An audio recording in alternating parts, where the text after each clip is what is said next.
नमस्कार दोस्तों, स्वागत है एक बार फिर से आप लोगों का सक्सेस क्लासेस में। देखो हम लोग जो कि पेपर 1 जो कि एसएस पांडे से कवर कर रहे थे, तो जिसमें मैक्स वेबर वाला टॉपिक देखे थे। ठीक है, इसमें एक टॉपिक कवर हो गया आपका सोशल एक्शन यानी सामाजिक क्रिया वाला टॉपिक हमने अच्छे से देख लिया डिटेल में। अब अपना नेक्स्ट टॉपिक क्या देखेंगे, आदर्श प्रारूप यानी जो आइडियल्स टाइप वाला इनका आइडियल्स मॉडल है मैक्स वेबर का, वो हम यहाँ पे देखेंगे और समझने की कोशिश करेंगे क्या बातें यहाँ पे कही जा रही है।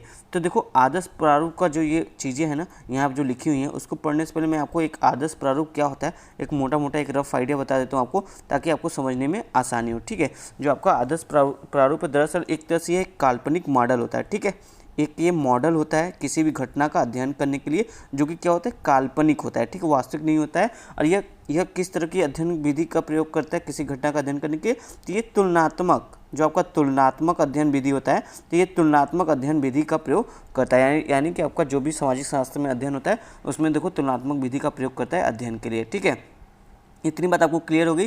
पहला कि आदर्श प्रारूप एक काल्पनिक मॉडल होता है, दूसरा यह तुलनात्मक विधि का प्रयोग करता है अपने अध्ययन के लिए। तो इस आदर्श प्रारूप को एक एग्जाम्पल के थ्रू समझने की कोशिश करते हैं। तो हम जो कि देखो डेमोक्रेसी का उदाहरण लेते हैं। ठीक है, लोकतंत्र। मान लो कोई देश ए है, एक सेकेंड थोड़ा सा बढ़िया से बना दें। हाँ, कोई देश मान लो ए है, राइट। अब हमको देखना है कि इस देश में लोकतंत्र यानी डेमोक्रेसी है या नहीं है, ये पता करना है। तो हम सबसे पहले क्या करेंगे, जो विभिन्न देश में जो भी देश लोकतांत्रिक है, हम वहाँ पे देखेंगे कि ऐसे क्या मूल बातें हैं लोकतांत्रिक देश में। कि मान लो कोई देश और भी जैसे, और यहाँ पे मान के चलो आपका EFGH, ये ऐसे देश हैं जहाँ पे डेमोक्रेसी है। ठीक है, तो मैं इन सभी देशों में देखूंगा कैसे, अगर ये जो सभी देश हैं यहाँ पे अगर लोकतंत्र है तो इनमें क्या कॉमन बातें, यानी लोकतंत्र की जो भी लोकतंत्र की बात है इसमें क्या क्या ऐसे क्या पॉइंट है जो सभी में कॉमन है लोकतंत्र के लिए। तो मान लो जैसे मैंने यहाँ पे देख लिया कि लोकतंत्र के लिए क्या होना चाहिए, एक यूनिवर्सल फ्रेंचाइजी यानी कि वोटर होना चाहिए। ठीक है, वोटर होना आवश्यक है जो वोट करे। दूसरा, राजनीतिक दल होने चाहिए, यानी जो आपका पॉलिटिकल पार्टी होती है वो होना चाहिए, ताकि वो जो चुनाव लड़े, ठीक है, या कैंडिडेट होना चाहिए, आप पार्टी या कैंडिडेट कर लो जो इलेक्शन लड़ते हैं, वोटर जो वोट देते हैं। तीसरा, आपका एक इलेक्शन कमीशन होना चाहिए जो निष्पक्ष चुनाव कराए। चौथा, एक जुडिशरी सिस्टम भी होना चाहिए जो अगर कोई विवाद हो जाए तो वो इसके रिजॉल्व करने का काम करे इंडिपेंडेंट तरह से, जो कि आपका चुनाव वगैरह कराए। तो ये हमने देखा कि ये चारों बातें जो कि EFGH, अगर ये चारों देश जो कि लोकतंत्र है, तो इनमें ये सभी लोकतांत्रिक देश में ये चार बातें कॉमन है, भले कुछ और कॉमन हो चाहे ना हो। ठीक है, अब हमको जैसे मान के अब हमको पता करना कि एक देश में लोकतांत्रिक, एक देश जो कि लोकतांत्रिक है कि नहीं है, तो मैं क्या करूँगा, पहले अपना आदर्श प्रारूप बनाऊंगा। तो ये जो 4 पॉइंट जो सभी जगह पाए गए ना, जो पहले मैंने विभिन्न देशों को देखा वहाँ पर जहाँ डेमोक्रेसी वाले देश है, जो लोकतांत्रिक देश कहलाते हैं, तो ये जो चारों पॉइंट है मैं इसको एक प्रारूप बना लूँगा। मतलब ये 4 पॉइंट मैं उठा लूँगा और अपने एक जगह कहीं लिख के रख लूँगा कि ये चीज़ें अगर होंगी, तो अगर ये सभी चीज़ें यहाँ पे होंगी तो ऑब्वियस सी बात है ये देश जो कि लोकतंत्र होगा, अगर नहीं होगे तो ये देश लोकतंत्र नहीं होगा। तो इस आधार पर मैं जो कि एक पहले से देखो अपना एक काल्पनिक मॉडल यहाँ पे तैयार कर लूँगा। ये जो मॉडल मैंने तैयार किया यहाँ पे, ये जो 4 पॉइंट, यही मेरा काल्पनिक मॉडल है। और इसी आधार पर इसी की तुलना करते हुए, जो कि इस देश में इसकी तुलना करते हुए मैं जो कि इसका अध्ययन करूँगा। तो अब मैं देखूँगा अगर ए देश में देखूँगा वोटर हैं, फ्रेंचाइजी यूनिवर्सल वोटिंग है, यानी कि 18 वर्ष से ऊपर के लोग, सभी लोग जो कि वोटिंग कर सकते हैं, सबको इक्वल वोटिंग राइट है, तो हाँ भाई कह सकते हैं कि एक पॉइंट तो हमारा मैच हो गया, यानी तुलना करें तो एक पॉइंट हमारा मैच हो गया।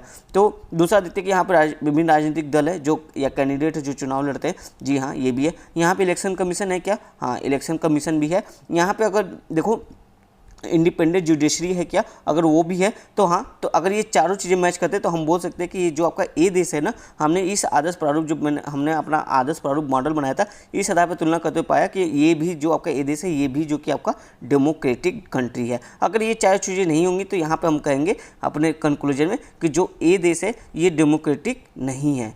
ठीक है, तो ये आपको समझ में आ गया आदर्श प्रारूप क्या है। तो अब ऐसे समझो, आदर्श प्रारूप दरअसल एक पहले जो किसी व्यक्ति जो शोध करता है उसकी एक सामाजिक या फिर काल्पनिक मॉडल है। ठीक है, जो अगर वो किसी वर्तमान में मान लो कोई घटना घट गई है, अगर वो इस घटना का अध्ययन करता है तो सबसे पहले क्या करता है, इस टाइप की जो घटना घटे हैं पहले अतीत में, यानी जो पास्ट में इस टाइप का कोई घटना, इसी टाइप का घटना घटा है किसी भी देश में किसी भी समय में, तो वो उन सभी घटनाओं को कलेक्ट करेगा और उसमें देखेगा कि उसमें क्या क्या कॉमन बातें थी। ठीक है, सभी घटनाओं में जो कॉमन बातें थी उसी का एक प्रारूप बना लेगा। अब इसकी तुलना करके देखेगा कि आज जो ये घटना घटी ये सब बातें इसमें हैं कि नहीं है। अगर है तो उस आधार पर इसका अध्ययन आराम से कर लेगा। तो इससे क्या होगा, देखो इसके क्या लाभ है। इसके ये लाभ है कि जो व्यक्ति का अपना व्यक्तिनिष्ठ पक्ष है ना, यानी जो शोध करता है उसका जो व्यक्तिनिष्ठ पक्ष है, यानी उसका जो अपनी जो संस्कृति कल्चर का प्रभाव है वो इस यहाँ पे नहीं आता है। ठीक है, वो यहाँ पे नहीं आ पाता क्योंकि वो देखो तुलना के आधार पर ही जो कि अध्ययन कर रहा है। ठीक है, तो इससे उम्मीद आपको समझ में आएगा। इससे देखो क्या होगा, जो आपका जो सामाजिक घटना का अध्ययन है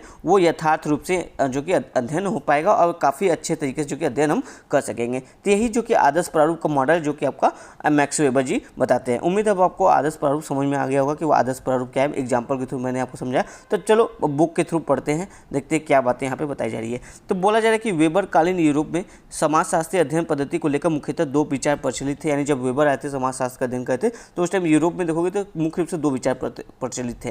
पहला आपका प्रत्यक्षवाद, जो सामाजिक घटनाओं के प्रत्यक्ष निरीक्षक परीक्षण पर बल देता था, यानी कि साइंटिफिक मेथड से सामाजिक घटना का अध्ययन करने पर बल देता था। दूसरा क्या था विचार, दूसरा था नव आदर्शवाद का, जो सामाजिक घटनाओं के विश्लेषण में कर्ता की समझ को महत्व देने की बात करता था, यानी इंडिविजुअल का जो एक्शन है उस पर जो कि बल देता था। तो इस तरह की बात यहाँ पे उस टाइम से जब वेबर जो अपना समाजशास्त्री अध्ययन करते तो उस टाइम देखो पूरे यूरोप में ये दो विचार काफ़ी प्रचलित थे समाजशास्त्र के अध्ययन के लिए। तो अब बोला जा रहा है कि जर्मन समाजशास्त्री वेबर ने प्रत्यक्षवाद को अस्वीकार करते हुए तथा नव आदर्शवाद से कुछ हद तक सहमत होते हुए समाजशास्त्र को सामाजिक क्रिया का व्याख्यात्मक बोध कराने वाला विज्ञान माना। जैसे कि हमने सोशल एक्शन में पढ़ लिया था कि सामाजिक क्रिया क्या है, समाजशास्त्र की विषय वस्तु निर्धारण करने के लिए इसका प्रयोग किया है वेबर ने, तो वही बात यहाँ पे कही जा रही है। तो बोल रहे यहाँ पे देखो वेबर बताते हैं आपका आदर्श प्रारूप के इसी के संदर्भ में जो कि आपका जो सामाजिक क्रिया वगैरह जो भी है या समाजशास्त्र की विषय वस्तु को निर्धारण करने के लिए जो कि वेबर ने आदर्श प्रारूप को प्रस्तुत किया। तो यहाँ बताया जाए कि आदर्श प्रारूप एक ऐसी संरचना अथवा अवधारणा है जो सामाजिक यथार्थ के स्पष्टीकरण और व्याख्या के लिए बनाई जाती है। वही हमने जैसे अभी एग्जाम्पल के थ्रू देखा कि किस तरह से सामाजिक यथार्थ के हम लोग करीब पहुँच सकते हैं, किस तरह से इसे इंडिविजुअल के प्रभाव से है जो कि मुक्त रहता है, इस पर इंडिविजुअल का प्रभाव नहीं पड़ता। क्यों? क्योंकि तुलनात्मक अध्ययन हम लोग कर रहे हैं। ठीक है, और सामाजिक जो घटना है उसका स्पष्टीकरण और व्याख्या भी हम डिटेल से कर पाते हैं। ठीक है, अब देखो यहाँ पे बताया जा रहा है इसी आधार पे कि इस प्रकार आदर्श प्रारूप उन विशेषताओं का एक पुंज है, यानी जो मैंने बताया 1 2 3 4 जो पॉइंट उन्होंने एक पहले से मॉडल बना लिया है, तो वही पुंज में तो यही जो 4-5 पॉइंट है उसकी बात किया जा रहा है कि इस तरह बताया जाए कि आदर्श प्रारूप उन विशेषताओं का एक पुंज है जो अध्ययन की जाने वाली घटना के अधिकांश प्रकरणों में समुचित मात्रा में पाई जाती है। यानी वही जो अधिकांश बातें जो कि जैसे 5-6 पॉइंट हमने बताया था कि ये बातें जो कि इस घटना में तो पाई जाएंगी, इस आधार पर हम जो कि इसका तुलनात्मक अध्ययन करेंगे। फिर देखो यहाँ पे कहा जा रहा है कि आदर्श प्रारूप के अंतर्गत सामाजिक घटनाओं के विश्लेषण के उद्देश्य से अनुभव मूलक परीक्षण के आधार पर, यानी जो शोधकर्ता होता है वो अपने अनुभव के आधार पर ही तो आदर्श प्रारूप का मॉडल बनाता है, देखता है कि अतीत में किस तरह की घटना घटी है, उसमें से की पॉइंट जो सब में मैच करता है वो निकालता है, उस आधार यानी कि अपने अनुभव का यहाँ पे प्रयोग करा है। तो ये बोला जा रहा है कि सामाजिक ये जो आदर्श प्रारूप है इसका क्या उद्देश्य है कि जो सामाजिक घटना का विश्लेषण है उसका उद्देश्य क्या है कि अनुभव मूलक निरीक्षण के आधार पर अध्ययन की जाने वाली घटना या विषय का तार्किक रूप से एक काल्पनिक मॉडल तैयार किया जाता है, ताकि इससे जो यथार्थ घटना या विषय की तुलना है उसका करके हम जो कि उपयुक्त निष्कर्ष निकाल सके। तो इस तरह से आपका आदर्श प्रारूप कुछ काम करता है, जैसा कि हमने देखा था एग्जाम्पल के थ्रू। आपको उम्मीद है एग्जाम्पल के थ्रू आपको काफ़ी अच्छे समझ में आएगा जो लोकतांत्रिक वाला एग्जाम्पल मैंने आपको बताया था। अब देखो यहाँ पे कुछ लक्षण बताए जाते हैं, एक ही बात को घुमा फिरा के कई बार कहने की कोशिश करता है। तो मैं आपको मेन पॉइंट बताता हूँ, सब पढ़ेंगे तो आपको खिचड़ी हो जाएगा, समझ में नहीं आएगा। तो मेन जो बात है वो मैं बताऊँगा यहाँ पे आपको। तो बोला जाए कि आदर्श प्रारूप की कुछ लक्षण विशेषताएं यहाँ बताई जाए। ठीक है, तो पहला पॉइंट बोला है कि आदर्श प्रारूप अध्ययन की जाने वाली घटना के प्रासंगिक एवं अनिवार्य विशेषताओं का पुंज है, न कि उस घटना की सामान्य औसत या विशेषता। तो यहाँ पे कह रहा है कि अगर मान लो कोई सामाजिक घटना एक घट गई है तो अगर हम इसका अध्ययन करते हैं तो जो आदर्श प्रारूप होता है इस घटना का औसत या सामान्य रूप नहीं होता है, बल्कि ये क्या होता है एक काल्पनिक मॉडल होता है जो इसी घटना का तुलनात्मक अध्ययन करता है। ठीक है, इस तरह की बात यहाँ पे कही जा रही है। फिर देखो यहाँ पे कहा जा रहा है कि सभी यह जो आदर्श प्रारूप होता है यह सभी जो मान लो सामाजिक घटना एक घटी है तो बोला जाए कि इस सामाजिक घटना के सभी पक्षों को व्यक्त नहीं करता है, बल्कि उस पूर्ण यथार्थ के आंशिक पक्ष को ही व्यक्त करता है। यानी कि अगर आप ऐसा नहीं कर सकते कि मान लो हमने कोई आदर्श प्रारूप मॉडल बना लिया, ठीक है, अब यहाँ पे ये सामाजिक घटना घटी है, इसका मैंने आदर्श प्रारूप मॉडल बना लिया, अब इसका तुलनात्मक अध्ययन मैं करूँ कि ये बातें यहाँ पर है कि नहीं, इस सामाजिक घटना में घटी है कि नहीं। तो ऐसा नहीं कि ये जो आदर्श प्रारूप ये पूरी तरह से इस घटना को एक्सप्लेन करेगा, नहीं, पूरी तरह से एक्सप्लेन नहीं करेगा, लेकिन हाँ मैक्सिमम इसके जो पार्ट वो इसको एक्सप्लेन कर देगा। तो इस तरह से यहाँ पर बात कही जा रही है, वही बात यहाँ पर बताई जा रही है। फिर देखो यहाँ पर बोला जा रहा है कि आदर्श, यहाँ पर देखो बोला जा रहा है यहाँ पे कहा जाए कि सामाजिक वैज्ञानिक विश्लेषण हेतु किसी भी समस्या या घटना को आदर्श प्रारूप बना सकते हैं। मतलब कोई भी सामाजिक घटना है या किसी भी सामाजिक घटना या का विश्लेषण वगैरह हमको करना है तो उसका हम आदर्श प्रारूप बना सकते हैं। फिर चाहे वो समस्या वेश्याओं से संबंधित हो, यानी वेश्या के संबंध में आदर्श प्रारूप बनाना हो, या फिर धर्म के संबंध में जो आदर्श प्रारूप बनाना हो, हम समाज के इसी तरह समाज के किसी भी घटना का अध्ययन जो कि आदर्श प्रारूप बना के कर सकते हैं। इस तरह से इसकी विशेषता यहाँ पे बताई जा रही है। फिर देखो नेक्स्ट पॉइंट बोला जा रहा है यहाँ पे कि आदर्श प्रारूप तार्किक आधार पर ही शुद्ध प्रारूप होता है। यानी कि इनको देखो ऐसे नहीं कि कोई भी पॉइंट उठा लिए, इसको तार्किक आधार पर, यानी कि हम जो कि देखेंगे तुलना करके कि ये चीज़ें है कि नहीं है, तो यानी वही कहा जा रहा है कि यानी कि तार्किक आधार पर ही जो कि इसको शुद्ध प्रारूप में प्राप्त किया जा सकता है। फिर देखो निश्चय यहाँ पर बताया जा रहा है कि जो आदर्श प्रारूप होता है वो पूर्व निर्धारित कार्यकरण की व्याख्या नहीं करता है। इसका जो मुख्य उद्देश्य होता है क्या होता है, सिर्फ तुलनात्मक अध्ययन प्रस्तुत करना है। यही इसका देखो एक मुख्य उद्देश्य होता है। क्या मुख्य उद्देश्य होता है? तुलनात्मक अध्ययन प्रस्तुत करना, ये इसकी एक विशेषता है। ठीक है, फिर देखो यहाँ बोला जाएगा एक मुख्य विशेषता इसकी बताई जा रही है, इंपॉर्टेंट विशेषता, कि एक आदर्श प्रारूप के द्वारा हर घटना का अध्ययन नहीं किया जा सकता, बल्कि हर अध्ययन के समय इसका निर्माण करना पड़ता है, और जैसे ही अध्ययन समाप्त हो जाता है आदर्श प्रारूप की उपयोगिता भी समाप्त हो जाती है। यानी कि आपको जब भी किसी सामाजिक घटना का अध्ययन करना होगा तो आपको एक नया आदर्श प्रारूप बनाना होगा। ऐसा नहीं कि एक आदर्श प्रारूप बना दिया आप यही जो कि हमेशा हर बार घटना घटेगा तो यही चलेगा, नहीं। आपको जब जब घटना नया घटेगा तो आपको उस संबंध में आदर्श प्रारूप का निर्माण करना पड़ेगा। ठीक है, वही बात यहाँ पे इसकी विशेषता में बोला जा रहा है। साथ ही देखो वेबर अपने आदर्श प्रारूप में बताते हैं कि जो घटना घटा है उसका अध्ययन करता है, मतलब क्या घटना घटा है इसकी बात करता है, बल्कि ये नहीं बताता कि क्या होना चाहिए। मतलब कि अगर मान लो कोई घटना घट गया तो ये एक्सप्लेन नहीं करेगा कि यार अगर थोड़ा सा ऐसे हुआ होता तो और इस तरह की चीज़ें हो सकती थी, और ज़्यादा नुकसान हो सकता था, या फिर और ज़्यादा जो कि अच्छी बातें हो सकती थी। तो ये ऐसी बातें नहीं करता, बस ये जो क्या घटा है उसकी बात करता है। ठीक है, क्या होना चाहिए, क्या और अच्छा हो सकता था, इसकी बात ये नहीं करता। यानी कि जो एक तरह से देखो फ्यूचरिस्टिक बात नहीं करता है, ये प्रेजेंट की बात करती है, यानी जो पास्ट में घट गया बस उसी को एक्सप्लेन करने की बात करता है। तो यहाँ पे ये आदर्श प्रारूप की कुछ हमने यहाँ पे विशेषताओं को देखा। अब देखो यहाँ पे कहा जा रहा है स्पष्ट है वेबर का जो आदर्श प्रारूप है सामाजिक घटनाओं की बहुकारकीय या तुलनात्मक व्याख्या है तो एक महत्वपूर्ण पद्धति है, जिसका प्रयोग उसने स्वयं अपने सामाजिक क्रिया, यानी जो उनकी सामाजिक क्रिया है उसके लिए इन्होंने आदर्श प्रारूप बनाया था। सत्ता का जो इनका जो टॉपिक है उसके लिए आदर्श प्रारूप बनाया था। नौकरशाही का जो इनका थ्योरी उसके लिए आदर्श प्रारूप इन्होंने बनाया था। प्रोटेस्टेंट धर्म, आधुनिक पूंजीवाद आदि के अध्ययन में जो कि इन्होंने आदर्श प्रारूप का निर्माण करके जो कि इन सभी चीज़ों का जो इनके थ्योरी है उसका जो कि अध्ययन वेबर ने स्वयं किया है। ठीक है, तो इस तरह से हमने आदर्श प्रारूप को काफ़ी डिटेल से देखा है, समझा है। अब देखो यहाँ पे बोला जा रहा है कि आदर्श प्रारूप के स्वरूप, तो वैसे इतना कुछ खास नहीं, फिर भी देख लो आदर्श वेबर का जो आदर्श प्रारूप के स्वरूप क्या है। तो वेबर ने अपने आदर्श प्रारूप की पद्धति का प्रयोग 3 विशिष्ट रूपों में किया है। मतलब किस आधार पर वेबर ने अपने आदर्श प्रारूप का प्रयोग किया, तो यहाँ पर बताया जा रहा है कि पहले प्रकार के आदर्श प्रारूप का आधार विशिष्ट ऐतिहासिक तत्व है, यानी कि ऐतिहासिक आधार पर जो घटनाएं घटी हैं उसका ऐतिहासिक तुलना करते हुए जो कि ऐसी जो आदर्श प्रारूप आप बना सको उसकी बात यहाँ पर कहा जाए। जैसे बोला जाए कि प्रोटेस्टेंट नैतिकता का आदर्श प्रारूप जो वेबर ने बनाया था वो इसी आधार पर है, आपका विशिष्ट ऐतिहासिक तत्व के आधार पर। ठीक है, फिर देखो यहाँ पे बोला जा रहा है वेबर ने विशिष्ट ऐतिहासिक कालों में विकसित प्रोटेस्टेंट नैतिकता का आदर्श प्रारूप बनाया और इसका प्रयोग पूंजीवाद के विकास की व्याख्या हेतु किया। यानी कि वेबर ने जो आपका प्रोटेस्टेंट नैतिकता का आदर्श प्रारूप एक बनाया और बताया कि किस तरह से जो आपको प्रोटेस्टेंट नैतिकता यानी जो प्रोटेस्टेंट धर्म है इससे पूंजीवाद का विकास हुआ है, इसको एक्सप्लेन किया है। फिर देखो दूसरा इन्होंने आदर्श प्रारूप का प्रकार बताया सामाजिक यथार्थ के अमूर्त तत्वों पर आधारित है। यानी इनका जो दूसरा टाइप है आदर्श प्रारूप का, वो जो ऐसे चीज़ें जो अमूर्त है जिसको हम देख नहीं सकते पर उसकी जो सामाजिक यथार्थ है उसकी एक्सप्लेन करने के लिए इन्होंने इसको बनाया था, जो अनेक ऐतिहासिक और सांस्कृतिक संदर्भों में पाया जाता है। जैसे बोला जाए कि जो आपको नौकरशाही है, सत्ता के प्रकार है या फिर सामाजिक क्रिया है, इस तरह के जो आदर्श प्रारूप होंगे वो इसी के उदाहरण आएंगे। ठीक है, यानी जो आपके अमूर्त तत्व वाले होंगे जिसको आप देख नहीं सकते पर हाँ महसूस कर सकते हो, जो आपके इर्द गिर्द होता है, उस ऐसे आदर्श प्रारूप को जो कि इन्होंने दूसरे प्रकार का आदर्श प्रारूप कहा है।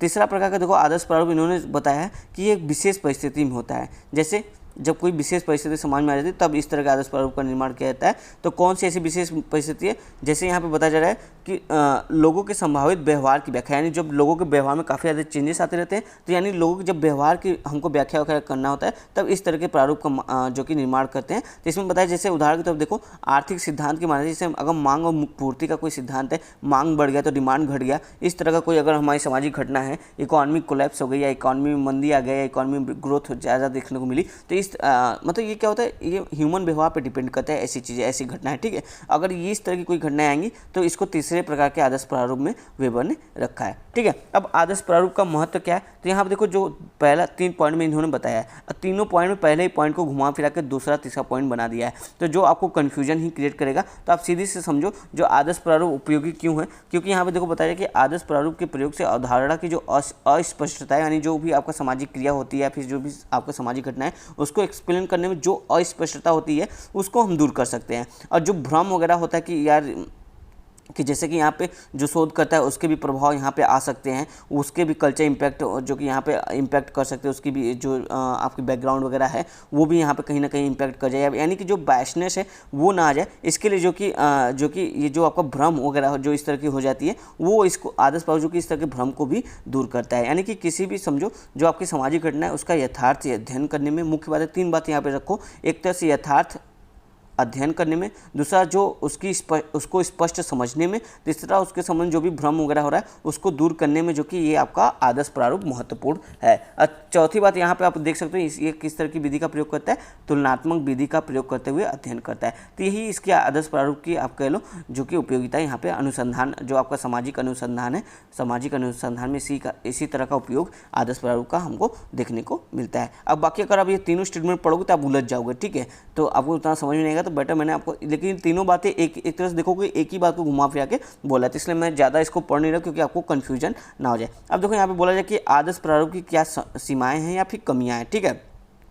तो जिससे यहाँ पे देखो बोला जाए जो अनुसंधान करता है, यानी जो शोध करता है, रिसर्चर है, ठीक है, वो आदर्श प्रारूप और वास्तविकता के बीच अंतर को समझने में असफल हो सकता है। तो ये इसकी बहुत बड़ी कमी है। हो सकता है मान लो कोई घटना ए है, जैसे वही डेमोक्रेसी, हमको पता करना कि इस देश में डेमोक्रेसी है कि नहीं, और यहाँ पे हमने डेमोक्रेसी कुछ तत्व बना दिए, ठीक है, कुछ मेन फीचर्स जो होते हैं वो यहाँ पर हमने लिख दिए, आदर्श प्रारूप अपना यहाँ पर तैयार कर लिया हमने। अब तुलनात्मक हम अध्ययन करें तो हो सकता है कि यहाँ पर कुछ चीज़ें, ये चीज़ें जो कि पाई जाए, एक आध चीज़ें मिसिंग हो या फिर एक आध चीज़ें कुछ एक्स्ट्रा भी हो। तो इस आधार पर देखो जो वास्तविकता इसमें है और जो इसमें है, तो ये दोनों में हम समझने में कंफ्यूज हो सकते हैं कि वास्तविक कौन है, ये वास्तविक डेमोक्रेसी है या फिर ये वास्तविक डेमोक्रेसी है। तो वही बता रहा है कि यहाँ पे जो वास्तविकता, आदर्श प्रारूप और जो रियलिटी है उसके बीच के अंतर को समझने में थोड़ी सी असफलता महसूस हो सकती है। मुख्य रूप से इसकी यही कमियाँ हैं। बाकी जो इसकी कमी है उसको आलोचना में हम लोग देखते हैं, काफ़ी डिटेल्स आपको समझ में आएगा। तो यहाँ से देखो अब इसकी जो आदर्श प्रारूप है उसकी कुछ आलोचना की जाती है, यानी वही कमियों के बारे में बताया जाता है। तो सबसे पहले जो आपके, थोड़ा सा जूम आउट कर देते हैं, आपको बेटर समझ में आएगा। हाँ, तो सबसे पहले कौन आते हैं आपके, इरविन जैटलिन आते हैं, ठीक है। तो इसकी जो कमियां होती है आलोचना में बोलते हैं कि कभी कभी वेबर के आदर्श प्रारूप और वास्तविकता के बीच अंतर के संदर्भ में भ्रम की स्थिति उत्पन्न होती है। यानी जो अभी हमने कमियां देखी थी वही बात इरविन जैटलिन बोलते हैं कि कभी कभी आदर्श प्रारूप ज़्यादा रियलिस्टिक है, या जो घटना में जो तत्व वो उसकी हमने तुलना की तो वो ज़्यादा रियलिस्टिक है। ये इसको समझने में कभी कभी भ्रम की स्थिति उत्पन्न हो जाती है। और देखो सॉलिड इनका क्रिटिसिज्म होगा यहाँ पर और अच्छे से। तो देखो जैसे सोरोकिन इनका काफ़ी अच्छे से क्रिटिसिज्म करते हैं। तो यहाँ पे पहले यहाँ पे ये एग्जांपल समझो तो आपको ऊपर की बात समझ में आएगी। तो जिसे देखो जो वेबर होते हैं वो प्रोटेस्टेंट धर्म और पूंजीवाद के मध्य संबंधों की चर्चा के समय केवल धर्म का ही आर्थिक विकास में निर्धारक भूमिका के रूप में दर्शाकर खुद एक कार की व्याख्या के शिकार हो गए। तो यानी जो आपका जो वेबर है वो बोलते हैं कि जो आपका प्रोटेस्टेंट धर्म है इसका और पूंजीवाद के बीच में संबंध है, यानी प्रोटेस्टेंट धर्म से पूंजीवाद का विकास हुआ है, ठीक है। इस तरह की बात यहाँ पे वेबर करते हैं और बताते हैं कि केवल धर्म ही है जो प्रोटेस्टेंट धर्म के द्वारा, जो धर्म है केवल वही जो कि आर्थिक विकास के निर्धारक में मुख्य भूमिका निभाता है। लेकिन जो इनका आदर्श प्रारूप का मॉडल है यहाँ पर हमने जैसे देखा था 1 2 3 4 5 विभिन्न पॉइंट पाए जाते हैं, ठीक है। कई सारे इसमें मतलब कई सारे कारक होते हैं जो सामाजिक घटना को अध्ययन करने, यानी बहुकारकी एक तरह से इनका जो आदर्श प्रारूप है वो क्या है, बहुकारकी पे बल देता है कि बहुत सारे फैक्टर होकर किसी सामाजिक घटना को जो कि अंजाम देते हैं, यानी बहुकारकी पर ये बल देते हैं। लेकिन जब इनका प्रोटेस्टेंट धर्म वाला जो ये आदर्श प्रारूप बनाते हैं तो वो वहाँ पे बोलते हैं केवल धर्म ही जो धर्म है वही जो कि आर्थिक विकास का निर्धारक में भूमिका निभाता है, बल्कि यहाँ अर्थात कहने का मतलब है कि आर्थिक विकास में अन्य तत्वों की ये उपेक्षा कर देते हैं और केवल धर्म को ही जो कि मुख्य रूप से कारक मानते हैं और बोलते हैं कि धर्म ही जो कि आर्थिक विकास में मुख्य रूप से सहायक है प्रोटेस्टेंट धर्म में, ठीक है। जबकि अन्य पक्षों की ये अवहेलना कर देते हैं। और जबकि इनका जो आदर्श प्रारूप वहाँ पर देखो एक कार की व्याख्या नहीं करते, वहाँ पर ये देखो बहुकार की व्याख्या का समर्थन किया है इन्होंने। तो वही इसीलिए बोला जा रहा है कि एक तरह से ये देखोगे तो इनके अध्ययन पद्धति में एक तरह से महत्व महत्वपूर्ण विरोधाभास देखने को मिलता है। तो सोरोकिन ने ये काफ़ी सॉलिड इनका जो कि क्रिटिसिज्म किया है। फिर देखो यहाँ पे कहा जा रहा है कि वेबर का मानना है कि अध्ययनकर्ता द्वारा निर्मित आदर्श प्रारूप का अध्ययन के बाद सार्वभौमिक महत्व नहीं रह जाता या उसकी उपयोगिता समाप्त हो जाती है। यानी जैसे हमने ऊपर देखा था आपका आदर्श प्रारूप की विशेषता में कि कोई भी आदर्श प्रारूप बनता है तो एक बार बनने के बाद या फिर उसका उपयोग होने के बाद वो नष्ट हो जाता है, उसका कोई काम नहीं होता। हमको जब भी किसी सामाजिक घटना का अध्ययन करना होगा तो एक नया आदर्श प्रारूप बनाना होगा। ठीक है, ये बातें वेबर ने अपनी विशेषता में बताई थी आदर्श प्रारूप के। तो जो आलोचक है वो कहते हैं कि यदि ऐसा है तो वेबर का जो सामाजिक क्रिया है, सत्ता या नौकरशाही के आदर्श प्रारूप है, उसकी आज क्या आवश्यकता है। जबकि देखो आज हम आज जो भी वेबर के बारे में जानते समझते हैं तो उन्होंने जो सामाजिक क्रिया के लिए अपने आदर्श प्रारूप दिए, सत्ता जो सामाजिक सत्ता है उसके लिए और जो सामाजिक नौकरशाही है उसके जो आदर्श प्रारूप दिए, इसी के आधार पर जो कि आज हम अध्ययन कर रहे हैं, इसी को जो कि अध्ययन कर रहे हैं और इसी के आधार पर सामाजिक घटना का अध्ययन करते हैं। तो अगर वेबर की भी बात सही है तो हम इसका क्यों प्रयोग करें। हमको तो हमेशा जो कि आज के समय में जो अगर हमको सामाजिक क्रिया का या नौकरशाही का अध्ययन करना है तो हमको एक नया आदर्श प्रारूप बनाना चाहिए। वेबर का आदर्श प्रारूप लेकर हम क्यों चल रहे हैं। तो वही बात यहाँ पे इनकी आलोचनाएं इसी आधार पे इनकी होती रहती है। तो ये कुछ 2-3 इनकी जो कि काफ़ी अच्छी आलोचना की जाती है इनके आदर्श प्रारूप को लेकर। तो यहाँ देखो कहा जा रहा है कि आदर्श प्रारूप की उपरोक्त आलोचनाएं निश्चित ही एक पद्धति के रूप में आदर्श प्रारूप में निहित कमियों को कमोबेश रेखांकित करती है, परंतु इनके आधार पर आदर्श प्रारूप के महत्व को पूर्णतः नकारा नहीं जा सकता। सामाजिक घटनाओं के क्षेत्र अत्यधिक विस्तृत एवं जटिल होता है, जिसके सुविधाजनक विश्लेषण हेतु समानताओं के आधार पर विचारपूर्वक एवं तर्कसंगत ढंग से कुछ वास्तविक घटनाओं का चुनाव या मॉडल का निर्माण आवश्यक है, जिससे तुलना करके हम सामाजिक यथार्थ को समझ सकें। यानी देखो जो सामाजिक घटनाएं या सामाजिक क्षेत्र है ना वो देखो अत्यधिक विस्तृत और जटिल है, और इसका जो कि हमको अगर यथार्थ रूप से अध्ययन करना है, इसके वास्तविकता को जानना है तो हमें देखो तुलनात्मक अध्ययन करना ही होगा। इसलिए बोला जाए कि वेबर का यह मॉडल ऐसा नहीं कि आदर्श प्रारूप का अगर भले क्रिटिसिज्म हो रहा है लेकिन फिर भी इसका महत्व काफ़ी ज़्यादा है सामाजिक घटनाओं के अध्ययन के लिए। तो इस तरह से कुछ ये आपका टॉपिक यहाँ पे समाप्त होता है। इसके बाद आपका आता है शक्ति एवं सत्ता का जो टॉपिक है वो यहाँ पर आता है। यहाँ पे देखो थोड़ा सा और छूट गया, ये देख लो यहाँ पे जो वेबर का जो वेबर ने अपना आदर्श प्रारूप दिया है, आदर्श प्रारूप का जो मॉडल दिया है ना, तो देखो जो पार्सन्स एवं शुम्पीटर है, ठीक है, पार्सन्स एवं शुम्पीटर जैसे जो समाजशास्त्री, इन्होंने देखो जो वेबर की इस पद्धति शास्त्र यानी जो तुलनात्मक परिप्रेक्ष्य वगैरह है इसको ग्रहण किया है और अपने सिद्धांतों के जो ये जो पार्सन्स और शुम्पीटर जैसे समाजशास्त्री जो अपने सिद्धांत बनाए थे तो उसके बैकग्राउंड में जो कि वेबर का ये तुलनात्मक अध्ययन का प्रयोग यानी जो आदर्श प्रारूप का जो तुलनात्मक मेथड है इसका जो कि प्रयोग किया है। और साथ ही देखो जो C.W. मिल्स हैं, बेंडिक्स हैं, बैरिंगटन हैं, मूरे हैं, रेमंड एरा है, ये जो समाजशास्त्री इन्होंने देखो ऐतिहासिक और तुलनात्मक जो पद्धति है इसको और डेवलप किया। यानी ये किससे आया था, वेबर के थ्रू ही आया था। इसको और डेवलप देखो C.W. मिल्स, मूर, रेमंड एरा इन्होंने जो कि काफ़ी और डेवलप किया है। तो इस तरह से आप कह सकते हो जो आपका आदर्श प्रारूप का मॉडल है वो ऐसा नहीं कि वैलिड है, ये आज भी वैलिड हमको देखने को मिल रहा है। तो ये जो पैराग्राफ यही बताने की कोशिश करें कि आदर्श प्रारूप काफ़ी वैलिड है समाजशास्त्री अध्ययन में। ठीक है, तो ये आपका टॉपिक यहीं पे खत्म होता है। नेक्स्ट टॉपिक आपका क्या है, शक्ति एवं सत्ता का, इसको हम लोग कल देखेंगे। धन्यवाद दोस्तों।